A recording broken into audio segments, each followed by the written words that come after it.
Bismillahirrahmanirrahim. Assalamualaikum warahmatullahi wabarakatuh. Alhamdulillahirabbil alamin. Berbahagia sekali pagi hari ini menjelang siang kita akan mempelajari satu kondisi penyakit ya. Walaupun ini mudah-mudahan ya tidak ada yang terkena ya pada pagi hari ini, semuanya kami harapkan dalam keadaan segar bugar, sehat, bernafas ya, menghirup udara masih dengan mudah, tidak perlu alat bantu gitu ya. Sehingga ini memang benar-benar kesehatan itu nikmat Allah yang besar. Karena seringkali nikmat yang besar ini karena kita setiap hari merasakan, besarnya itu jadi nggak terasa. Jadi seakan-akan bukan nikmat karena tiap hari kita dikasih ya. Padahal kalau coba sekali, sehari atau 2 hari aja dicabut sama Allah. Sebagaimana dulu kita pernah mengalami di fase, pernah mengalami pandemi COVID ya. Itu ada orang bernafas harus pakai tabung ya, pakai gas atau oksigen yang sebagai pembantu untuk bernafas. Begitu tabung oksigennya susah gitu ya, itu bisa-bisa rumah sakit itu kelabakan karena tabung gas untuk bernafasnya habis, susah didapat. Ya, banyak orang yang ngap-ngapan untuk bernafas saja. Ya, itu kita pernah mengalami itu. Makanya mudah-mudahan pagi hari ini semuanya dalam kondisi sehat walafiat, bisa tarik nafas, nggak perlu pakai tabung gas oksigen gitu ya. Dan dengan cara ini nanti kita akan pelajari bagaimana cara menjaga paru-paru kita tetap sehat dan tidak perlu alat bantu tadi itu, sehingga kita bisa menjalankan ibadah kita baik sebelum Ramadan ini, pas Ramadan, nanti pasca Ramadan, semua bisa kita jalani dengan prima karena tubuh kita sehat dan bisa menjalaninya dengan sempurna. Nah, sebelumnya kita akan share materi pada pagi hari ini. Jangan lupa nanti disimak benar-benar. Dan tadi sebagaimana pesan Ibu Ari, jangan lupa untuk absen karena yang absen nanti akan ada hadiah, kata beliau gitu ya, akan ada hadiah istimewa bagi yang mau absen gitu kan. Nah, cuma sekedar absen saja gitu ya, mengisi apa namanya daftar kehadiran, nanti insya Allah akan ada hadiah. Nah, ini betapa murah hati gitu ya kita memberikan banyak hadiah pada hari ini. Nah, hadiah pertamanya ini adalah materi pneumonia ini. Ini hadiah pertamanya. Nah, kita bagaimana mencegah pneumonia dengan herbal. Nah, perlu kita ketahui dulu pneumonia itu apa. Ini istilahnya kok nyebutnya juga susah gitu ya. Huruf mati dijejer-jejer, pneumonia gitu ya.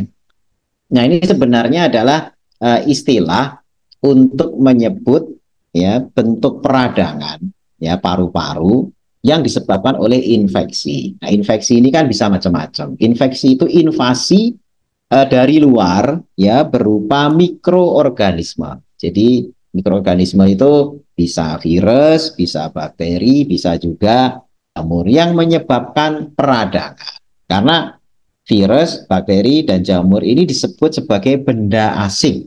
Namanya benda asing oleh tubuh itu akan dianggap sesuatu yang harus ditangkal atau dicegah. Sehingga tubuh kita pasti ketika menghadapi benda asing akan memberikan perlawanan. Nah, seringkali perlawanan ini akan mencetuskan gejala-gejala khusus gitu ya. Nah, disinilah nantinya pneumonia ini sama. Ketika kemasukan virus, paru-parunya, kemasukan bakteri, paru-parunya, kemasukan jamur juga salah satu atau mungkin bareng-bareng ya, tubuh itu akan bereaksi. Nah, reaksi itulah yang disebut sebagai gejala penyakit. Nah, jadi di sini yang terinfeksi adalah paru-parunya, bukan saluran udaranya. Nah, kalau kita lihat gitu ya di gambar yang sebelah kiri, saya akan zoom ya biar agak gede. Nah, di sini ada paru-paru yang sehat yang sebelah kiri, yang kanan itu sudah mulai kena pneumonia. Ya, pneumonia. Itu disebutkan yang paling bawah itu, yang sebelah kanan, ya paru-paru kanan. Kalau sebenarnya gambarnya ini sebenarnya kiri gitu, tapi di arah kita menghadap gambarnya ini kanan gitu ya. Itu yang bagian bawah warnanya agak kecoklatan. Nah, disitulah yang kena pneumonia. Di situ ada cairan. Ya, cairan itu mengisi rongga-rongga paru-paru. Nah, cairan itu berasal dari mana? Berasal dari perlawanan tubuh kita terhadap virus, bakteri, atau jamur. Jadi begitu kemasukan jamur, tubuh itu melawan. Ya, perlawanannya dalam bentuk memproduksi zat-zat antibodi. Salah satunya lendir. Jadi lendir yang ada di dalam paru-paru itu sebenarnya adalah bagian dari sistem paru-paru melawan kuman berupa virus, jamur, atau bakteri tadi. Nah, akhirnya yang normal itu harusnya berisi rongga udara, tapi kemudian terisi cairan. Nah, disinilah sedikit sekilas tentang pneumonia itu seperti apa. Jadi yang terinfeksi paru-parunya, ya, bukan saluran pernafasannya, tapi paru-parunya. Nah, untuk tahu paru-paru normal itu kayak apa? Tadi kan sedikit sekilas yang sudah terkena penyakit pneumonia atau peradangan. Nah, ini yang normal. Nah, jadi di bagian atas itu ada tanda panah hijau naik turun, itu adalah udara keluar masuk, ya, melalui trachea. Ya, trachea itu tenggorokan kita ya, sampai ke atas gitu ya, ke rongga hidung atau ke rongga mulut. Nah, trachea ini kemudian masuk bercabang ya jadi bronchus gitu ya, bronchus kemudian bronchiolus, kemudian baru nanti masuk ke alveolus ya. Nah, ini di paru-paru, kalau paru-paru itu dibelah, itu dalamnya ya, seperti yang ini saya zoom. Ya, ini bagian yang sebelah kanan itu dibelah. Nah, terus dipakai mikroskop. Mikroskop ini satuan terkecil dari paru-paru kita yang namanya alveolus. Kalau banyak namanya alveoli. Ya. Ini alveolus ini seperti kantong berongga-rongga. Nah, nanti udara masuk keluar, udara masuk keluar. Ya, jadi ketika udara masuk, yang udara masuk ini dia banyak mengandung oksigen. Ya, udara masuk ke dalam paru-paru kita itu kan banyak mengandung oksigen. Nah, ketika udara masuk mengandung oksigen, pembuluh darah yang masuk itu merupakan pembuluh darah yang belum bawa oksigen. Nah, ketika keluar pembuluh darahnya ini kan ngambil oksigen yang masuk ke dalam rongga ini. Nah, jadi darahnya mengambil oksigen. Begitu sudah ngambil oksigen, darah itu akan keluar membawa oksigen. Jadi darah yang keluar dari rongga alveolus ini kaya oksigen. Tetapi ketika udara sudah diambil oksigennya, terus dihembuskan oleh paru-paru keluar, ya, seperti kita sedang menghembuskan nafas. Hembusan nafas kita itu banyak karbon dioksida. Karena oksigen, misalnya saya tarik nafas, saya contohkan. Nah, itu tarik nafas ya. Itu oksigen saya masukkan. Terus ada darah ngambil oksigen. Sambil melepas karbon dioksida atau CO2. Nah, CO2 yang dilepas di rongga alveoli di gambar ini, itu kemudian kita hembuskan. Jadi ketika proses bernafas, menghirup itu menghisap oksigen, menghembuskan itu mengeluarkan karbon dioksida. Karbon dioksida itu hasil dari metabolisme di dalam tubuh kita. Makanya kembang kempisnya paru-paru itu ngambil oksigen, keluarin karbon dioksida. Ngambil oksigen, keluarin karbon dioksida. Nah, darah yang keluar masuk alveoli juga begitu. Ngambil oksigen, melepas karbon dioksida, ngambil oksigen. Melepas karbon dioksida, ngambil oksigen. Selalu terus begitu, 24 jam itu kerjaannya begitu. Nah, ini alveoli yang sehat seperti itu. Makanya alveoli sehat itu rongga, kosong. Ya, kosong karena isi udara. Yang berbeda adalah udaranya itu ada yang kaya oksigen dan kaya karbon dioksida. Nah, ini kemudian kalau sudah terjadi infeksi, apa yang terjadi? Nah, ketika terjadi pneumonia, itu sebenarnya ada kuman masuk. Cara kuman masuk macam-macam. Nah, ini yang juga perlu diketahui. Kuman masuk ke paru-paru itu bisa melalui hirupan. Dihirup ya. Bisa juga melalui makanan. Loh, kok bisa melalui makanan? Karena ada yang tersedak. Ya, keselak. Jadi makan keselak harusnya masuk rongga lambung, tetapi kemudian keselak masuk rongga paru-paru, itu juga bisa. Akhirnya kumannya berada di paru-paru. Nah, makanya yang perlu diwaspadai dari kuman-kuman itu kuman apa saja? Pertama bakteri, itu Streptococcus. Ya, Streptococcus, ini saya zoom ya, itu adalah kuman bentuknya bulat-bulat gitu ya, kayak rantai bulat-bulat gerombol kayak anggur gitu ya. Ya, itu menyebabkan infeksi pernanahan. Jadi semua bentuk nanah yang warnanya kuning kehijauan itu dari kuman kokus. Nah, makanya paru-paru juga bisa itu mengeluarkan nanah. Ya, kalau sudah numpuk, kadang-kadang kalau dikeluarin lewat selang, itu cairannya bukan bening, tapi kekuningan. Ya, itu berarti kuman streptococcus, kuning kehijauan. Nah, makanya kalau Bapak Ibu sedang pilek, pileknya itu ingusnya kuning kehijauan, itu berarti pileknya itu disebabkan oleh bakteri kokus ini. Ya, termasuk juga kalau belekan, belek kita itu warnanya kuning kehijauan itu juga karena kuman fokus. Ya, termasuk juga kalau congekan, ya ini kan THT itu gitu ya. Telinga, hidung, tenggorokan itu satu saluran. Tuh kalau keluar congek warna kuning kehijauan itu pun juga karena kuman fokus. Jadi bakteri kokus, mikoplasma dan juga Chlamydophila pneumoniae itu menyebabkan pneumonia di paru-paru atau peradangan di paru-paru. Nah, kalau virus tadi di awal sudah saya sebutkan tentang COVID, ya virus corona. Nah, setelah corona lewat ya, terakhir-terakhir kemarin ada yang namanya HMPV.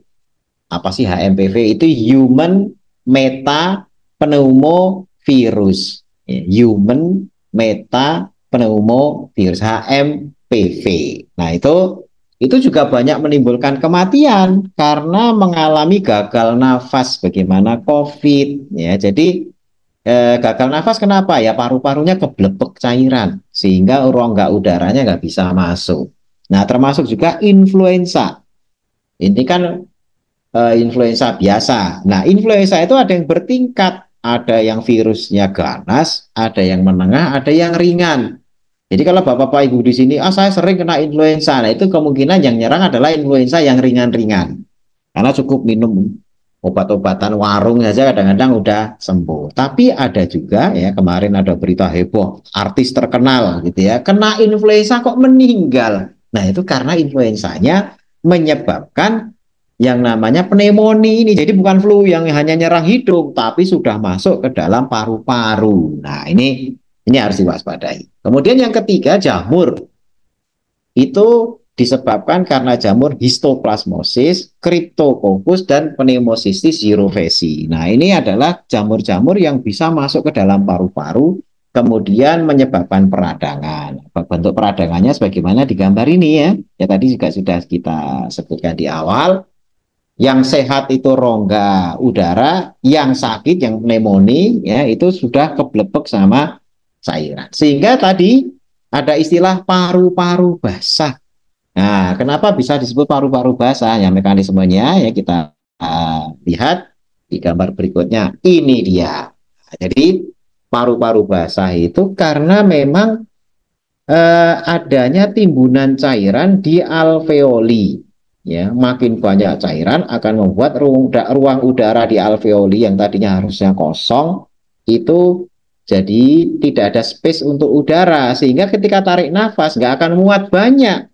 Nah, kalau yang normal, ini saya zoom gambar. Jadi gede. Kalau yang normal, yang kosong, yang sebelah kanan itu, alveoli yang sehat, itu isi udara kita tarik nafas panjang gitu ya.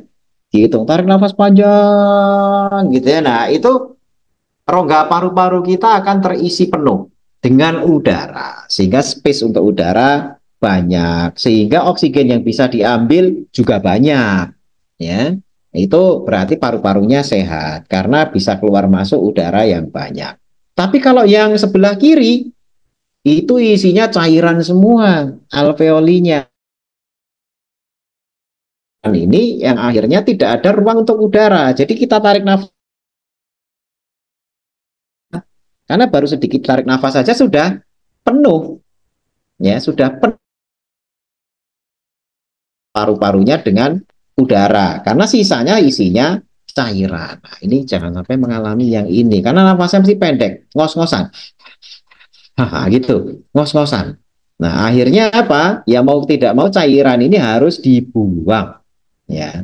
Apakah harus selalu dibuang? Belum tentu sebenarnya. Karena penyembuhannya sebenarnya cairan ini adalah cairan tubuh kita sendiri.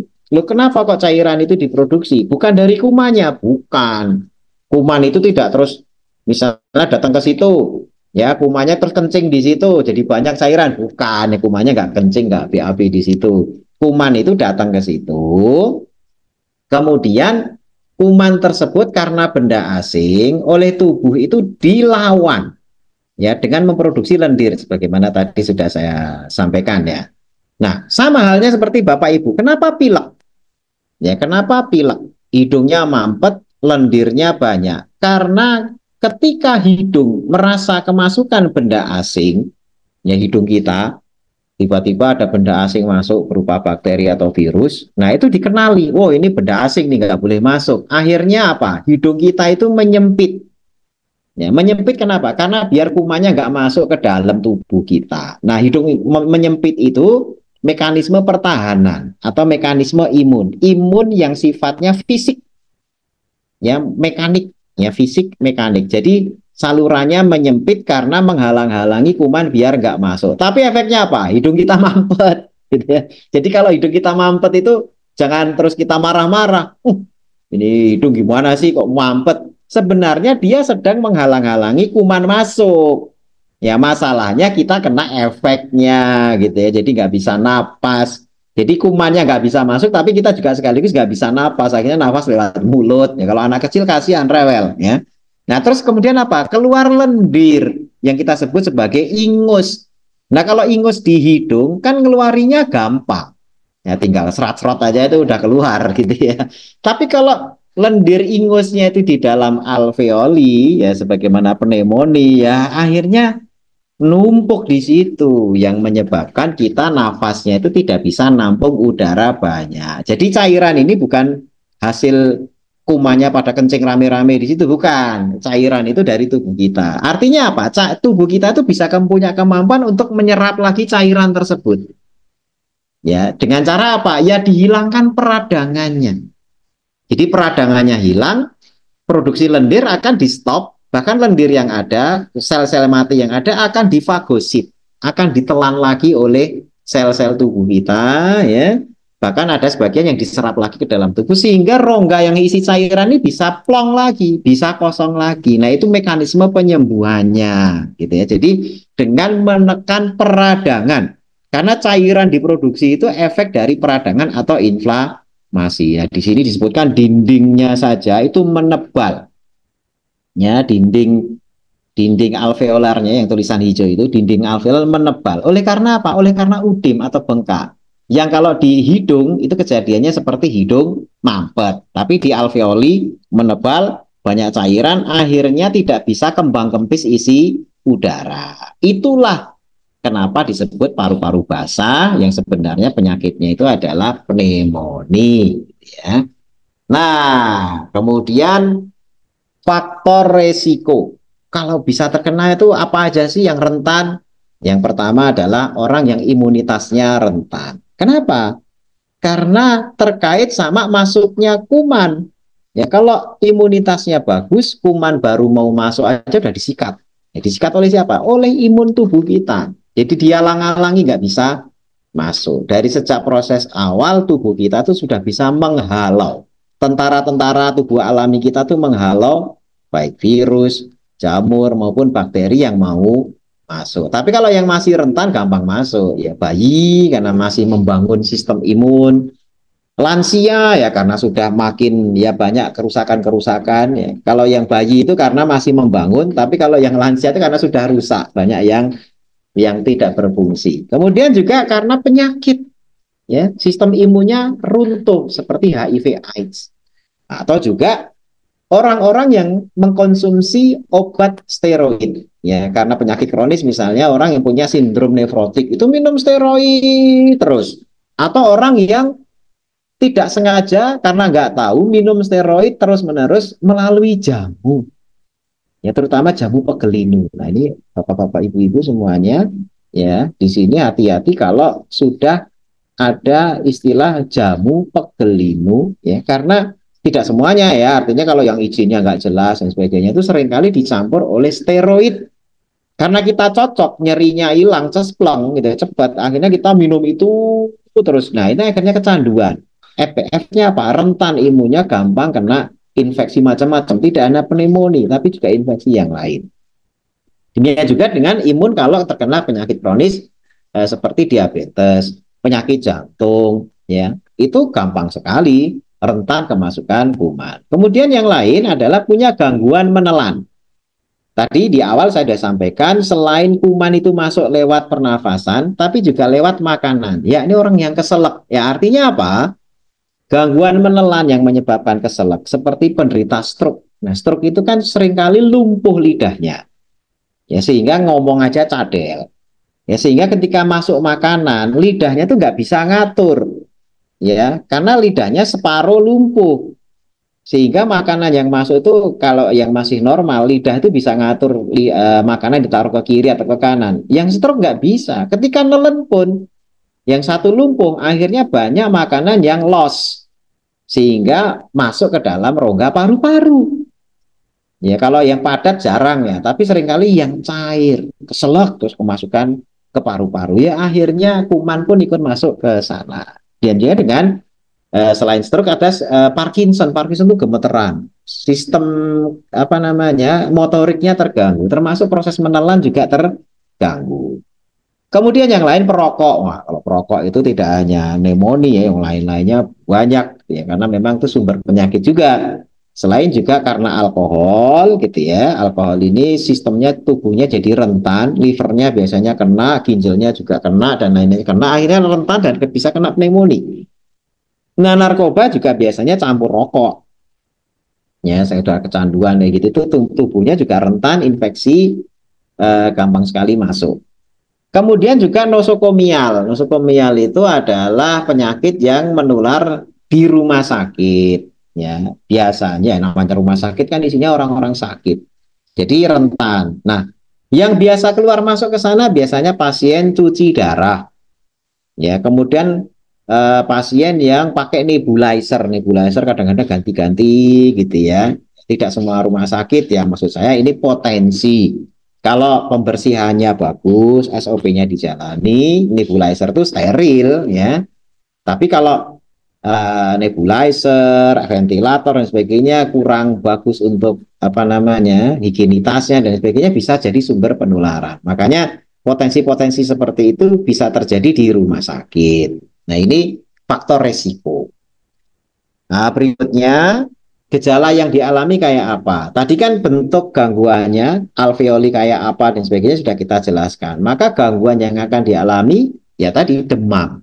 Demam itu untuk menangkal kuman atau jadi tubuh kita tuh menangkal kuman berupa bakteri, virus atau jamur itu akan meningkatkan suhu tubuh ya perlawanan tubuh kita. Jadi demam itu adalah bentuk perlawanan tubuh untuk membunuh kuman. Makanya Rasul itu kan pernah bersabda, jangan kamu benci demam, ya. Jadi ya memang nggak enak namanya demam tuh nggak enak. Tapi Rasul bilang jangan kamu benci demam. Artinya apa? Itu pertanda. Coba kalau kita kemasukan kuman nggak ada demam-demamnya, kita nyantai tahu-tahu mati, gitu ya. Itu nggak bahaya. Ya, mobil nggak ada alarmnya, tahu-tahu hilang gitu ya. Itu kan bahaya. Justru demam itu alarm. Ya, dan dalam bentuk melawan kuman. Jadi jangan dibenci, itu pesan Rasul kan begitu. Nah, sehingga demam ini petanda. Batuk, nah karena banyak lendir. Lendirnya kadang-kadang kental, ya sesak nafas karena lendirnya nutupi dan memenuhi rongga-rongga di saluran nafas serta di alveolinya. Terus nyeri kepala, demam tuh pasti ada pusing-pusingnya, sakit kepala, dan nyeri otot. Denyut jantungnya tambah cepat karena untuk mengangkut oksigen ya mengingat paru-parunya itu hanya nampung oksigen sedikit ya akhirnya jantung itu melakukan kompensasi denyutnya naik belum lagi karena demam kalau demam itu mesti denyut jantung itu mesti naik. Nah gangguan yang lain yang cukup mengganggu itu mual muntah ya terus diare ya tubuh BAB-nya itu jadi sering encer badannya ya otomatis lemas apalagi ditambah nafsu makan hilang Ya nafsu makan hilang kenapa? Itu mekanisme pertahanan tubuh juga. Yang namanya kemasukan kuman, tubuh itu kan butuh melawan. Nah, tubuh itu tahu cara ngelawannya gimana, yakni membatasi makanan. Kalau makanan banyak, itu akan dimanfaatkan oleh kuman untuk tumbuh. Tapi kalau makanan kita tuh sedikit, maka kuman itu tidak akan bisa mengambil sumber daya makanan untuk tumbuh. Ditambah lagi, dengan tidak makan, tubuh akan menyusun autofagi. Autofagi itu kemampuan untuk melakukan daur ulang dan bersih-bersih tubuh kita secara lebih efektif. Bersih-bersih itu apa? Tubuh akan mengenali mana-mana musuh, mana-mana benda asing itu lebih sensitif kemudian dihancurkan. Nah, kalau kemasukan makanan, autofagi tidak akan aktif. Nah, makanya kenapa orang yang sakit parah itu nggak nafsu makan? Itu sebenarnya memang fitrahnya begitu. Nggak perlu dilawan, nggak perlu khawatir. Wah, anaknya udah nggak makan. Nah, yang perlu dikhawatirkan adalah kecukupan nutrisinya, kecukupan nutrisi dan cairan. Ya, dan itu tidak harus lewat makanan, gitu ya. Tetapi pada prinsipnya nafsu makan hilang itu mekanisme alami untuk tubuh mengaktifkan autofagi dan membatasi kuman untuk tumbuh. Kemudian yang harus dilihat secara lebih seksama adalah kalau pneumonia ini dialami oleh bayi. Ya, bayinya mesti rewel. Nah, tapi kalau masih rewel, perlu terutama ini ibu-ibu nih ya, saya kasih tips. Kalau rewelnya kenceng, itu berarti bayinya masih dalam kondisi fit. Ya, rewel, nangis terus. Itu berarti kondisinya masih bagus. Ya, jangan malah berpikir terbalik, waduh rewel nih bahaya. Enggak, anak rewel bisa nangis kenceng, itu anaknya berarti kondisinya masih bagus. Dan yang harus diperhatikan adalah ketika badannya demam, muntah-muntah, diare, terus pipisnya jarang dilihat, popoknya kering, ya. Terus lemes nggak rewel lagi. Jadi tidur nyenyak, anteng gitu ya. Ibunya nggak keganggu nonton sinetron gitu ya, berseri gitu ya, nggak keganggu. Terus malah nyaman. Ah nggak apa-apa, panas dikit, anaknya tenang. Oh itu salah besar. Ya, kadang-kadang justru dalam kondisi itu, kenapa anak nggak rewel? Karena sudah nggak punya tenaga lagi untuk rewel. Itu sudah mendekati koma. Ya kalau koma ini dibiarkan jadi titik. Ya, artinya titik itu meninggal. Nah, naudzubillah min dzalik. Ya jangan sampai menuju ke arah sana gitu ya. Jadi usahakan ya bayi rewel kalau masih bagus itu penanda ya kalau rewelnya kenceng itu sebenarnya kondisinya masih bagus. Tapi kalau sudah lemes, jarang pipis, ya anaknya tidur nyenyak gitu ya, seperti nyenyak padahal sebenarnya sudah mendekati koma, itu harus hati-hati. Makanya dicek kalau pakai apa diapers gitu ya, dicek. Oh, pipisnya udah mulai jarang. Wah, hati-hati kalau badannya panas. Jangan-jangan dehidrasi. Sudah nggak punya cairan untuk dibuat pipis. Gitu ya. Ini hati-hati. Kemudian nafasnya bunyi, kerak krok gitu ya. Atau mungkin mengi, ngakik-ngakik ya. Karena salurannya banyak lendir. Ya. Kemudian juga tidak mau menyusu atau tidak mau makan sebagaimana orang dewasa, nafsu makannya hilang. Kalau anak nggak mau nyusu, jangan disangka anaknya kenyang. Oh biasanya ini kalau lapar nyusu sendiri, kalau kenyang berhenti sendiri. Lah kalau dalam situasi itu jangan, wah ini anaknya kenyang, betah lapar ini. Bukan, itu karena memang tidak nafsu makan dan lemes. Ya buat nyusu aja nggak ada tenaga, buat nyedot susu dari ibunya aja sudah nggak ada tenaga. Ini hati-hati. Kalau sudah sampai kayak gitu harus perhatian khusus. Ya. Berikutnya, gimana pencegahannya? Ya, pencegahannya adalah dengan pertama ya tadi imunitasnya harus bagus. Kalau imunitasnya bagus, ya tubuh kita bisa menghalau kuman, ya baik bakteri, jamur atau virus. Kemudian kalaupun kuman masuk, yang namanya imunitas bagus, inflamasinya yang diaktifkan oleh sistem tubuh itu bisa membunuh kumannya itu sendiri. Ya, jadi kalau imun kita bagus, itu tubuh itu menyelesaikan problemnya sendiri tanpa harus bantuan dari luar. Ya, antibiotik apa nggak perlu, karena tubuh bisa menyelesaikan problemnya sendiri. Nah, makanya nanti salah satu fungsi herbal kalau menguatkan imunitas itu adalah support ya, support system agar tubuh kita itu bisa memberikan tubuh kita itu bisa diberikan oleh herbal kita itu untuk menangani masalahnya sendiri. Ya, jadi dengan cara ya tadi imunitas dan menekan inflamasi. Kemudian perbaikan kondisi penyakit kronis. Jadi diperbaiki kondisinya. Kalau yang punya stroke, ya otomatis ya harus diperbaiki stroke-nya, lumpuhnya, biar nelennya benar. Ya, Parkinson juga begitu, yang gemeteran dan sebagainya. Atau punya penyakit jantung, atau punya penyakit diabetes. Ya diabetes sama jantungnya diberesi. Kenapa? Karena kalau sudah penyakit kronisnya apa namanya meredam, imunitasnya juga udah nanti akan kembali baik dan tubuh bisa menyelesaikan masalahnya. Kemudian hindari bad habit, ya merokok. Nah, ini paling susah kadang-kadang gitu ya. Putus rokok itu, waduh luar biasa berat gitu kan. Kemudian juga yang kecanduan alkohol, ya, narkoba, waduh ini memang kadang-kadang butuh tempat khusus ya, perlu direhab gitu ya, direhabilitasi. Nah kalau yang obat steroid, kalau dengan resep dokter, ya itu nanti bisa diawasi dan dilihat efek sampingnya. Tapi yang bahaya itu kalau tanpa resep, yaitu pasien sendiri yang beli gitu, karena diizinkan oleh toko obatnya atau apoteknya, atau dicampur kepada jamu atau herbal yang ngaku-ngakunya jamu atau herbal padahal obat kimia yang isinya steroid.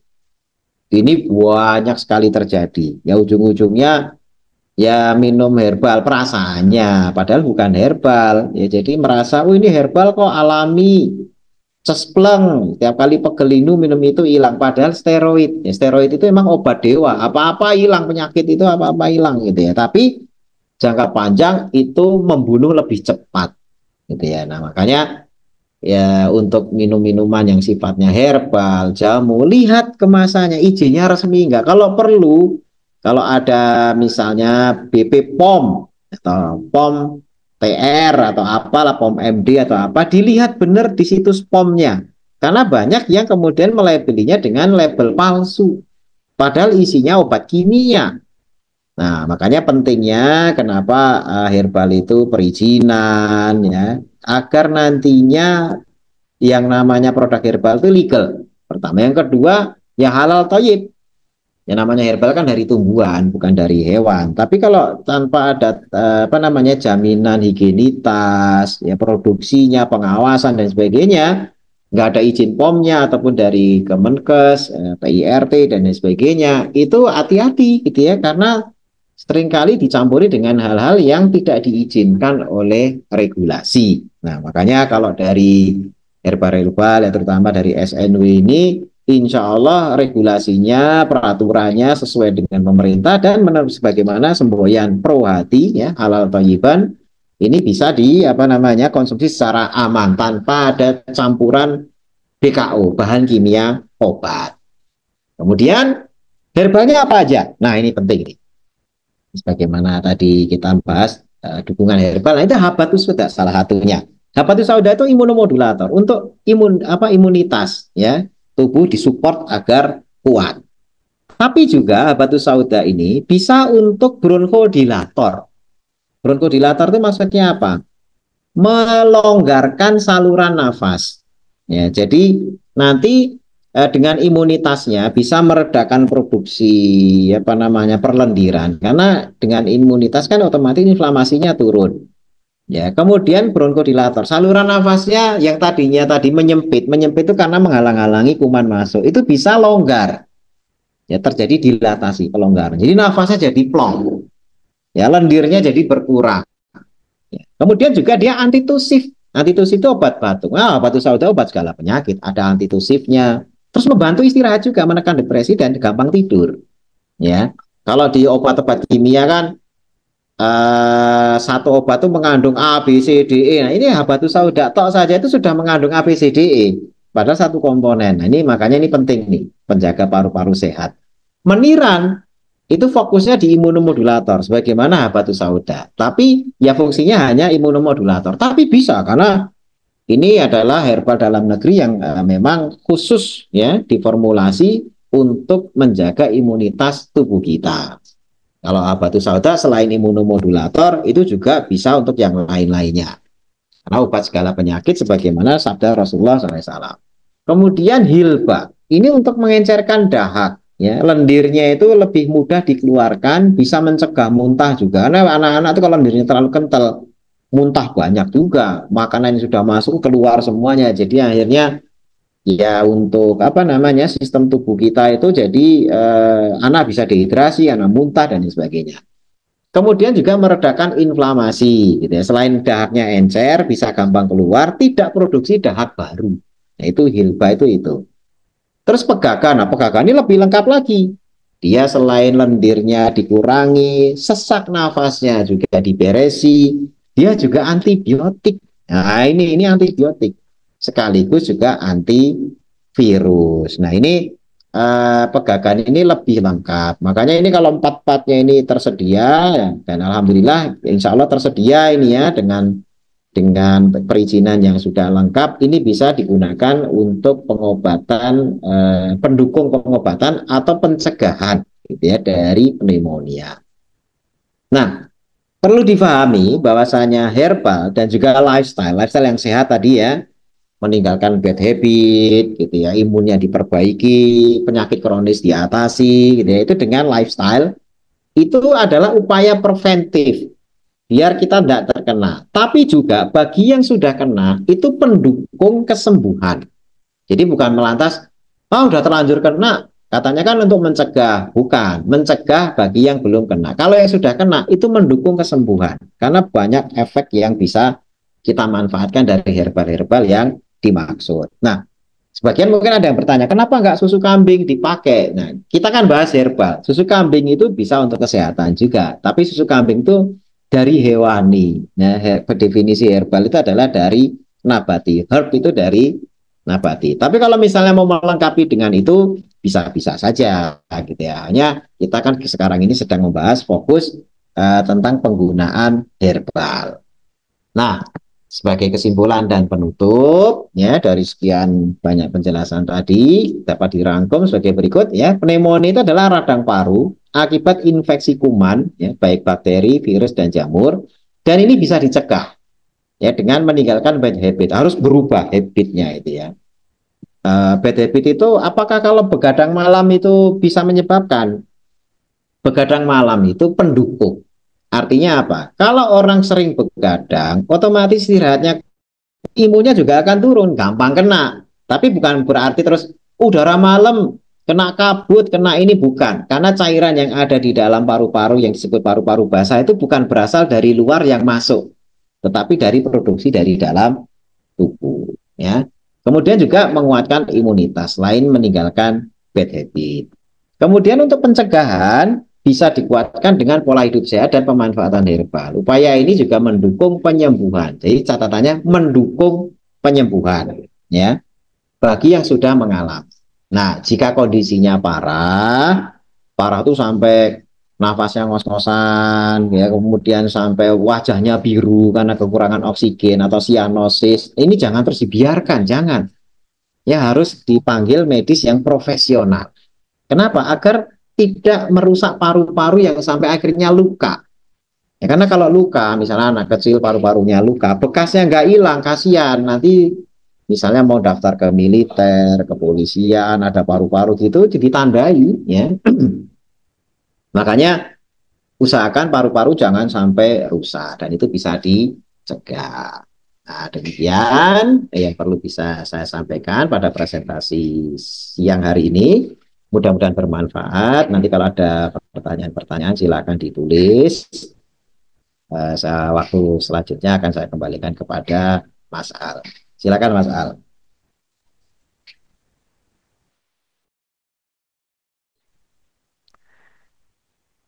Masya Allah, luar biasa. Terima kasih banyak Dokter Insan Agung Nugroho yang sudah memberikan edukasi ya dengan kita semua pada kesempatan kali ini mengenai cegah pneumonia serta rahasia untuk bagaimana caranya supaya kita bisa menjaga. Tadi Dokter Insan penyakit pneumonia itu dialami ya karena gaya ya. Kemudian juga pola makan tentu itu sangat mempengaruhi terkait dengan kondisi kesehatan paru-paru kita. Nah, sekarang kita membuka sesi tanya jawab kepada Bapak Ibu dan juga rekan-rekan sahabat Facebook. Silakan bagi yang ingin bertanya, tuliskan pertanyaannya di kolom komentar. Nanti akan saya bacakan serta saya sampaikan ke Dokter Insan secara langsung. Silakan yang ingin bertanya terkait dengan pengalamannya atau sedang dialami atau beberapa hal yang menjadi tanda tanya nih. Misalkan, apakah dengan tidur di lantai secara langsung itu dok bisa menyebabkan paru-paru basah? Nah, bisa juga ya. Karena itu yang sering kita dengar ya Bapak Ibu ya. Apakah itu mitos atau fakta? Itu boleh juga nanti ditanyakan. Silakan. Sembari kita menunggu pertanyaan dari sahabat Facebook ya di kolom komentar. Di sini sudah masuk pertanyaan yang pertama dari Ibu Safiana Ana ya. Baik, pertanyaan yang pertama. Apakah ciri-ciri atau tanda-tanda orang terkena pneumonia dan bagaimana caranya menghindari hal tersebut? Orang yang pernah kena pneumonia karena virus dan bakteri yang sudah menjalani pengobatan 6 bulan, apakah bisa dikategorikan sudah sembuh, Dok? Dan apakah ada makanan serta minuman yang khusus yang tidak bisa lagi dikonsumsi? Mohon penjelasannya, Dok. Pertanyaan dari Ibu Safiana Ana. Silakan Ya, dari Dokter Insan. baik. Untuk diagnosa ya, penegakan diagnosa. Jadi untuk pastinya gejalanya tadi kan sudah kita bahas tuh, tapi itu kan gejala masih umum ya, demam, batuk, sesak, dan lain sebagainya. Diagnosa tegaknya itu adalah dengan foto ronsen. Nah, ini memang mau nggak mau harus dicek. Karena batuk itu kan milik penyakit macam-macam ya, TBC juga batuk, bronkitis juga batuk. Kalau bronkitis itu yang diserang bronkusnya. Nah, ada lagi penyakit yang lebih banyak dibanding pneumonia itu namanya bronchopneumonia. Ya, bronchopneumonia itu mengenai daerah bronkus yang sudah masuk ke paru-paru. Jadi dia semacam perbatasan gitu ya. Masih di bronkus, tapi bronkus yang sudah di dekat area paru-paru. Maka disebut sebagai bronchopneumonia. Nah, kalau pneumonia itu paru-parunya. Kalau bronkitis itu bronkusnya. Tapi kalau bronchopneumonia itu di perbatasan. Nah, itu semua gejalanya sama ya, demam, batuk, pilek. Nah, ini apakah bronchopneumonia atau pneumonia itu dilihat melalui foto ronsen. Nah, kalau yang tadi ditanyakan sudah berobat 6 bulan, biasanya kalau yang 6 bulan itu TBC. Ya, pengobatan TBC itu di medis selalu dianjurkan diminum obat dan biasanya obatnya itu paket. Paket itu ada setidaknya 4 sampai 5 macam. Kadang sampai 6 ya, yang seperti INH atau isoniazid, rifampicin, etambutol, ya, pirazinamid. Nah, nanti coba dicek ya, saya sebutkan tadi gitu ya. Di rumah ada enggak ya? Biasanya INH atau isoniazid gitu ya, rifampicin, etambutol, kemudian ada pirazinamid, kemudian seringkali ada disuntik yang namanya streptomycin. Nah, itu semuanya dilakukan nanti protokolnya setidaknya 6 bulan, tapi ada yang ganti-ganti ya. Tapi intinya 6 bulan itu nggak berhenti. Nah, kalau sudah begitu, apakah dijamin bersih? Belum tentu. Ya, karena kuman TBC itu bisa apa namanya non aktif, jadi sembunyi, yang menyebabkan penanganan itu kadang-kadang seperti dirasa udah sembuh, tahu-tahu kambuh, padahal bukan kambuh karena dapat dari luar lagi, tapi dari dalam yang sempat sembunyi. Nah, makanya penting sekali ketika sudah 6 bulan dicek, oh sudah bersih. Nah, bersih itu kan masih dalam rangka ronsen. Ronsen itu kan tidak bisa melihat kuman yang sangat kecil. Paling hanya dinyatakan paru-parunya sudah bersih, tidak ditemukan kuman. Tidak ditemukan itu belum tentu tidak ada.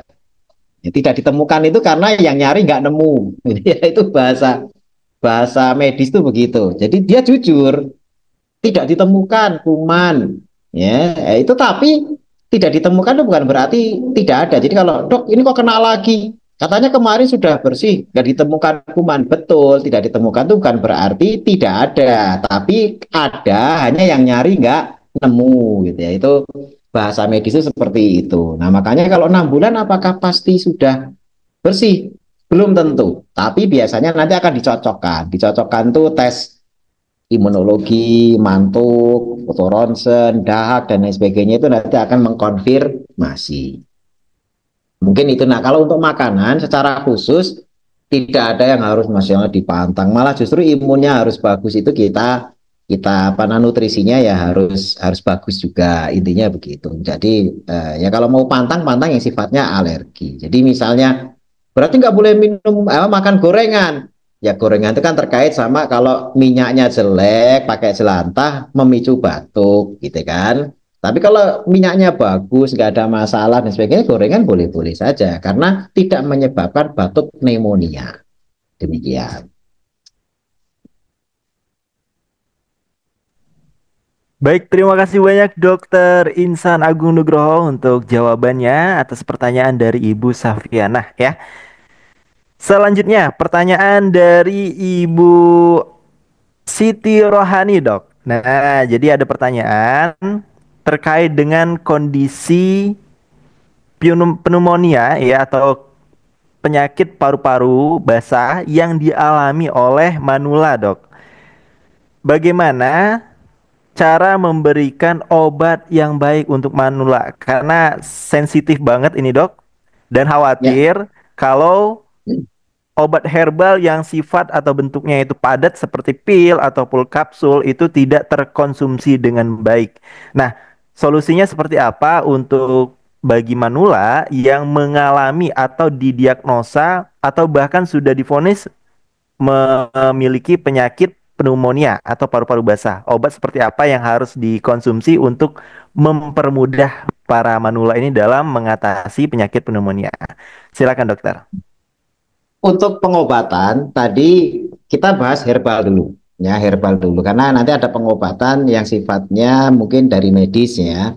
Jadi kalau untuk yang lansia, lansia ini karena memang rentan, maka konsumsi herbal yang kita anjurkan adalah imunnya diperbaiki dulu, imunitasnya. Karena tadi lansia itu termasuk faktor resiko. Ya, kemudian yang kedua, herbal-herbal yang sifatnya ke kausanya. Kausa itu kan herbal antibiotik, tadi kan ada. Kemudian juga mengurangi lendir, inflamasi dan lain sebagainya. Jadi yang imun sebagai fondasi itu harus bagus. Kemudian baru yang kausanya, kausa itu ke penyebabnya yang membunuh virus, yang membunuh apa kuman dan sebagainya ini diberikan. Jadi dua kombinasi itu untuk herbal. Masalah sediaan orang tua kadang-kadang ada yang susah minum pil. Nah, maka bisa dicarikan cara pilnya dibuka ya, kapsulnya gitu ya. Kapsulnya dibuka, kemudian tinggal dicampur, apakah mau dicampur madu kah atau air hangat atau yang lainnya biar mudah dikonsumsi. Karena kadang-kadang dalam kapsul itu juga sebagiannya ada yang kesusahan. Tapi kalau misalnya seperti ada pegagan celup, ya itu kan tinggal dicelup saja dibikin teh gitu kan. Kemudian bisa tinggal diseduh, diminumnya juga nikmat gitu kan. Jadi kalau masalah konsumsi herbalnya, bahannya tadi yang sudah kita sebutkan, masalah kesulitan mengkonsumsinya bisa dicari sediaan yang memudahkan untuk dikonsumsi. Nah, adapun obat ini memang seperti misalnya gini, dia terkena pneumonia, belum tentu pneumonianya karena bakteri, bisa jadi virus. Maka kalau karena virus, dia tidak akan bisa diobati dengan antibiotik untuk bakteri. Contoh misalnya pneumonia karena apa namanya COVID ya atau karena HMPV tadi itu ya human apa namanya metapneumovirus tadi itu. Nah, itu tidak bisa dikasih antibiotik. Misalnya kena HMPV kok dikasihnya amoksisilin, dikasihnya cefadroxil, dikasihnya ciprofloxacin. Nggak akan ngefek karena antibiotik yang tadi saya sebutkan tadi itu untuk membunuh bakteri. Padahal yang menginfeksi adalah virus. Ya kalau mau ngasih obat ya harus antivirus. Contoh juga misalnya pneumonianya, oh ternyata dari jamur, ya jamur Cryptococcus misalnya atau histoplasmosis yang tadi kita sudah sebutkan. Ya nggak akan ngefek kalau dikasih antivirus, nggak akan ngefek dikasih antibakteri. Ngasih-ngasihnya juga sekali lagi ya tadi itu amoksisilin, cefixim, obat mahal kadang yang generasi 3 dan lain sebagainya yang satu tabletnya itu bisa seratusan ribu, nggak akan efek, cukup dikasih obat jamur. Ya, dikasih obat jamur itu bukan yang jamur oles ya, jangan, ini kan untuk paru-paru ya, ya diminum, obat jamur minum ada dan itu murah gitu ya. Jadi pengobatan itu bukan masalah cocok-cocokan, tapi ketika mendiagnosa pneumonia, selain pasti pneumonianya, oh ini benar pneumonia yang diserang paru, tapi juga harus dilihat infeksinya sumbernya apa. Apakah jamur? Kalau benar jamur, kasihnya anti jamur. Apakah virus? Ya kalau virus, kuncinya di imunitas dan antivirus.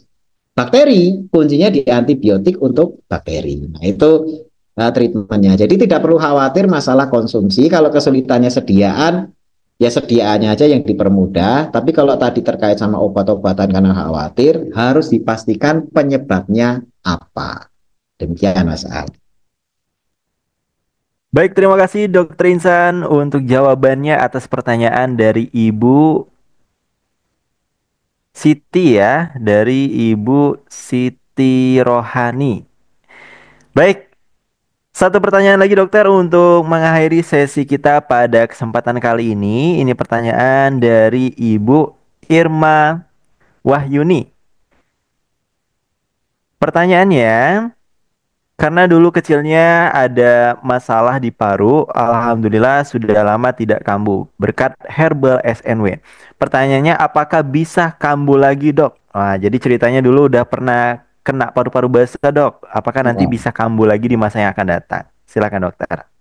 Baik, ini Masya Allah ya, tadi pakai produk SNW jadi sembuh ya. Nah, pertanyaannya adalah potensi apakah bisa berulang? Penyakit itu semuanya bisa berulang ketika apa namanya kita itu apa namanya mendapatkan serangan yang sama di kondisi yang sama. Kondisinya rentan, kumannya pas ada, imunnya lagi jelek-jeleknya ya masuk lagi bisa.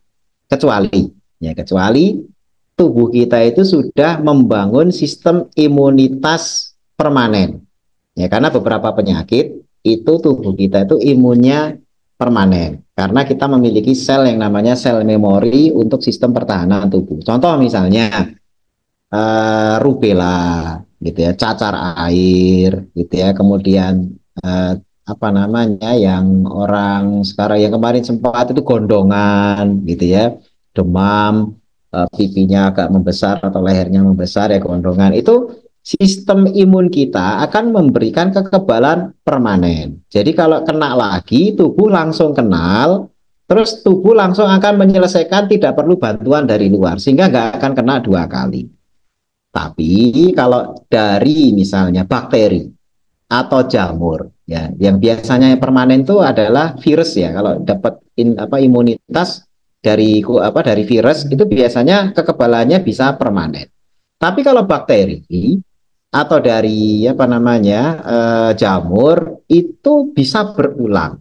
Misalnya dulu kena streptococcus, mungkin karena sekitarnya itu juga banyak kuman gitu ya, kemudian pas lagi kondisinya ngedrop ya, kemudian capek lelah dan sebagainya, terus kena ya, terus terinfeksi, terus konsumsi tadi herbal SNW dan sebagainya sembuh. Nah nanti kalau suatu ketika berada di situasi yang sama dengan kuman yang streptococcus juga ada dan sebagainya, ya bisa berulang kalau itu bakteri ya, atau kalau itu jamur. Tapi kalau virus yang sistem kekebalan kita itu bisa mendeteksi secara permanen, insya Allah tidak akan berulang. Ya, makanya kalau COVID kemarin sudah vaksin itu bisa kekebalan, atau sudah pernah kena itu kekebalannya bisa permanen untuk satu varian ya. Kalau varian yang lain setidaknya tubuh lebih mudah membentuk apa namanya kekebalan yang untuk varian tertentu. Misalnya varian A itu kita kebal, datanglah varian B yang mirip-mirip. Ya, karena mirip-mirip maka tubuh kita itu sudah punya sistem yang mirip-mirip juga sehingga lebih mudah menangkal. Itu virus tuh begitu. Jadi kalau virus itu jarang kena berapa kali gitu. Kecuali tadi itu yang ada variannya. Demikian, Mas. Baik, terima kasih banyak Dokter Insan untuk jawabannya atas pertanyaan dari Ibu Irma Wahyuni ya. Baik, Bapak Ibu dan juga rekan-rekan sekalian, sahabat Facebook dimanapun Anda berada, tadi sudah sama-sama ya kita memasuki sesi pertanyaan dan sudah langsung dijawab dari Dokter Insan. Tadi sudah ada 3 pertanyaan dari Ibu Siti Rohani, kemudian dari Ibu Safiana, dan Ibu Irma Wahyuni. Serta bagi sahabat Facebook yang ingin bertanya terkait dengan tema pada kesempatan kali ini, boleh ya, silakan untuk dapat menuliskan pertanyaannya di kolom komentar live streaming Facebook Kampus SNW. Bagi yang memiliki pertanyaan lain seputar tema kesehatan apapun penyakitnya, boleh silakan mengunjungi website SNW ya Bapak Ibu. Silakan untuk dapat mengunjungi di www.shortnetwork.com. Silakan menuju ke rubrik Salam Dokter. Nah, silakan nanti Bapak Ibu untuk dapat menuliskan pertanyaannya di sana. Bapak Ibu dan juga rekan-rekan sekalian yang dimuliakan oleh Allah Subhanahu wa taala, selanjutnya tibalah kita di sesi closing statement. Silakan Dokter Insan untuk dapat memasuki sesi closing statement terlebih dahulu untuk menutup sesi pada kesempatan kali ini. Baik, sebagai penutup, saya akan menyampaikan satu pesan, itu terutama juga buat diri saya pribadi, karena kita memang memiliki amanah menjaga organ-organ tubuh kita tetap sehat, dan mengingat paru-paru ini adalah organ vital. Ya, kita aktivitas ya selalu membutuhkan nafas. Makanya kullu nafsin dha'iqatul maut. Tiap yang bernafas itu akan menemui ajal. Kita selama masih nafas kan belum ajal. Kalau sudah ajal kan nafasnya berhenti. Nah, makanya nafas itu kan yang bergerak di paru-parunya. Sehingga kalau bisa kita jaga benar ya paru-paru kita, jangan sampai amanah ini kemudian rusak karena keteledoran kita. Nah, makanya konsumsi herbal ya, kemudian juga memperbaiki habit itu juga bagian dari amal soleh, karena menjaga agar tubuh kita itu tetap sehat itu juga bagian dari amanah. Makanya jangan mengabaikan, misalnya bisa minum habatus sauda, minum hilbah. Niatannya adalah menjaga amanah dari Allah. Maka rezeki yang kita belanjakan, yang kita manfaatkan dalam rangka menjaga amanah, itu adalah bagian dari ibadah. Jadi bukan sesuatu yang sia-sia kita belanja sesuatu untuk menjaga amanah. Sama halnya seperti kita diberikan anak, ya anak kita tuh amanah. Maka memberikan sandang pangan dalam rangka menjaga amanah itu pun juga bagian dari ibadah. Sehingga Bapak Ibu semua, ketika mengkonsumsi apapun itu yang untuk kesehatan kita, termasuk juga herbal, ya batu sauda, hilba, kemudian pegagan atau yang lain bisa kita bahas tadi itu, kalau kita semangatnya adalah ibadah, lihat harganya atau apa, itu kita nggak akan terlalu hitungan. Karena harga itu kan loh kita beli kesehatan kita kok, gitu kan. Kita merasa mahal itu karena belum sakit. Coba kalau sudah sakit, gitu kan. Berapapun ya sawah kalau perlu dijual, gitu ya. Tapi kan kita jangan sampai masuk ke sana. Makanya preventif, mencegah itu biasanya memang lebih murah, ya. Dan karena lebih murah, maka marilah kita semangati diri kita, walaupun ini murah.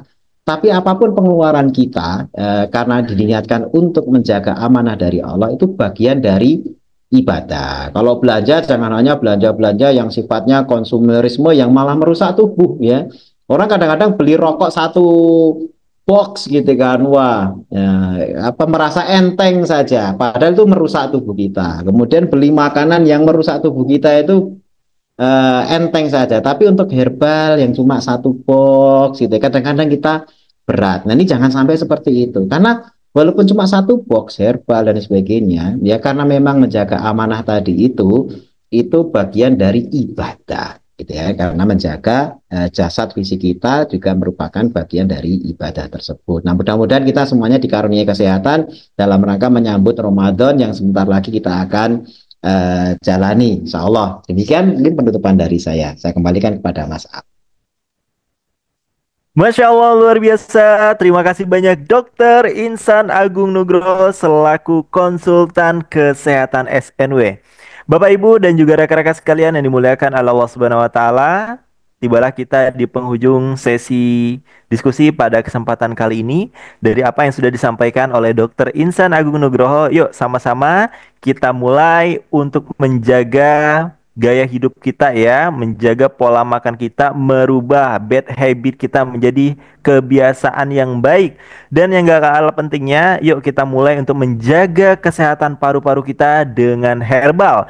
Dalam hal ini khususnya produk-produk herbal berkualitas dari SNW. Sahabat Facebook yang dimuliakan oleh Allah Subhanahu wa taala, kami ucapkan terima kasih banyak yang sudah meluangkan waktu pada kesempatan kali ini. Saya Muhammad Awaludin Al-Kiram selaku host pada sesi diskusi kali ini mengucapkan terima kasih banyak dan dalam rangka menyambut bulan suci Ramadan secara pribadi dan juga mewakili teman-teman kampus mengucapkan selamat menunaikan ibadah puasa Ramadan 1446 Hijriah. Mudah-mudahan kita dapat menjalani ibadah puasa Ramadan dengan maksimal dan dalam keadaan sehat walafiat. Amin, amin ya robbal alamin. Terima kasih atas perhatiannya. Wassalamualaikum warahmatullahi wabarakatuh. Selamat siang dan saya kembalikan lagi ke Mbak Ari. Silakan Mbak Ari.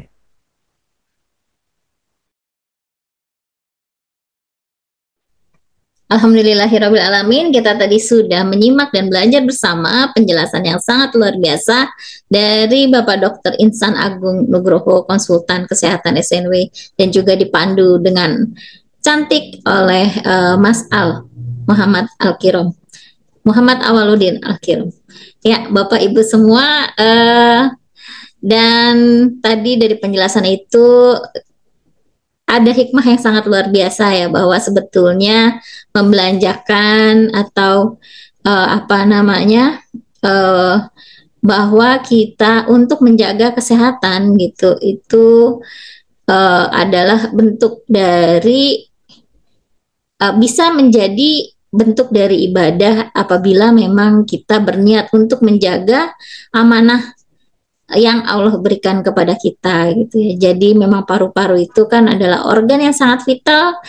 Ya, kalau orang bilang apa selama nafas masih berhembus gitu ya, ada itu, disitulah ada peran paru-paru di dalamnya gitu ya. Nah, Bapak Ibu semua, dan pada kesempatan kali ini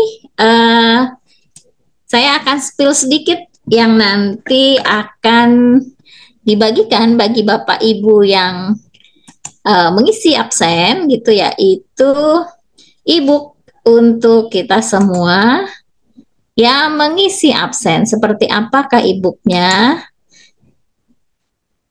Sudah terlihatkah Bapak Ibu semua?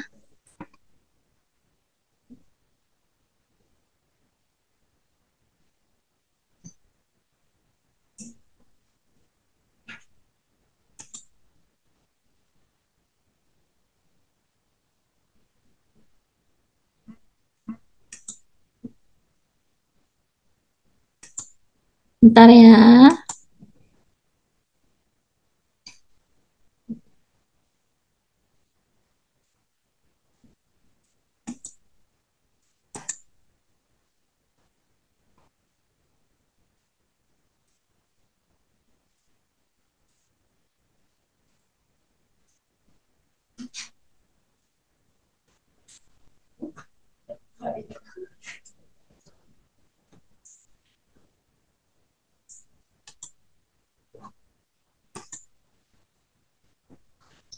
Nah, seperti ini ya kurang lebih Bapak Ibu semua.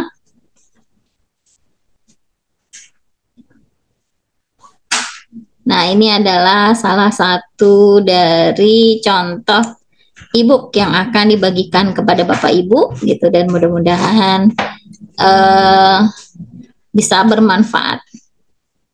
Oke, jangan lupa untuk mengisi absennya ya Bapak Ibu. Nah, itu tadi sedikit tampilan dari e-book yang nanti akan dibagikan.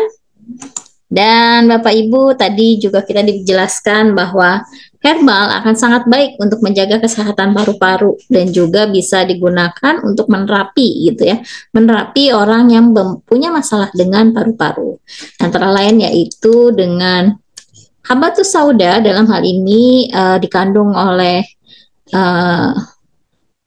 Shot Nigella Plus. Ini adalah salah satu herbal yang mengandung Habatus Sauda gitu, dan kemudian juga di situ ada disebutkan meniran gitu ya. Meniran ini ada di Shot Imun, terus kemudian juga ada Shot Mindatop untuk pegagannya gitu.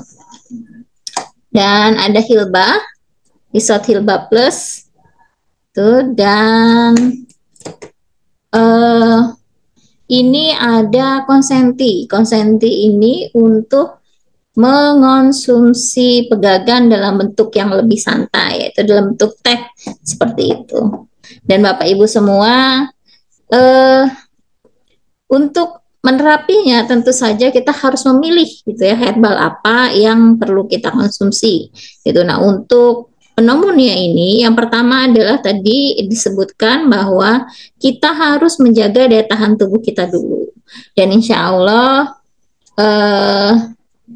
dengan shot imun, dengan shot Nigella plus gitu ya, shot Nigellanya nanti ada dosisnya untuk penyembuhan, terus kemudian juga dengan shot imun juga gitu ya, untuk sebagai imunomodulator gitu ya, untuk kalau kita imunnya lagi lemah itu akan diperkuat gitu oleh herbal-herbal tersebut, dan juga yang bersifat antiinflamasi dari habatus sauda, hilba, dan juga shot mindatop gitu ya. Nah, Bapak Ibu, dari herbal-herbal tadi tinggal kita pilihkan gitu. Jadi di sana memang dengan dosis dan disiplin gitu ya. Kalau kita minum herbal itu artinya kita harus disiplin gitu. Waktunya pas, dosisnya pas, terus kemudian juga mengikuti anjuran-anjuran yang dilakukan. Misalnya pada pagi hari atau sesudah makan gitu, terus kemudian juga jam berapa, nah itu diikuti, berapa kalinya, nah itu juga diikuti, dan mengikuti aturan minumnya gitu. Karena memang kalau kurang itu akan menyebabkan kurang maksimalnya herbal yang dikonsumsi. Ya baik Ibu-ibu, sebetulnya memang ini sekarang sudah lewat, udah mau zuhur ya di Jakarta. Nah, mudah-mudahan juga bermanfaat, dan insya Allah bisa kita bahas lagi di lain kesempatan, atau yang ingin bertanya silahkan mengetik pertanyaannya gitu ya. Terus kemudian juga Bapak Ibu nanti akan dijawab kemudian gitu ya. Terus kemudian juga untuk hadiah e-booknya akan diberikan bagi yang memberikan nomor WA, mengisi kota asal dan nama di absensi. Jadi diingat ya untuk mengisi kolom absensinya. Ya baik, demikian dari saya, semoga bermanfaat, dan juga kita akan memasuki bulan Ramadan di beberapa hari ke depan gitu ya, di 2 hari ke depan. Jadi mudah-mudahan kesehatan kita tetap terjaga dengan prima selama menjalankan ibadah di bulan Ramadan, dan juga secara fisik, secara psikologis, dan ilmu-ilmu dipersiapkan gitu ya, kiat-kiatnya gitu, supaya bisa menjalankan ibadah di bulan Ramadan dengan maksimal. Baik Bapak Ibu, demikian dari saya, dan insya Allah live streaming akan tetap hadir gitu ya di FB gitu ya, untuk kesehatan Herbal Talks itu di pekan pertama dan pekan kedua. Terus kemudian ada juga Inspiring Corner gitu, bisa di pekan kedua,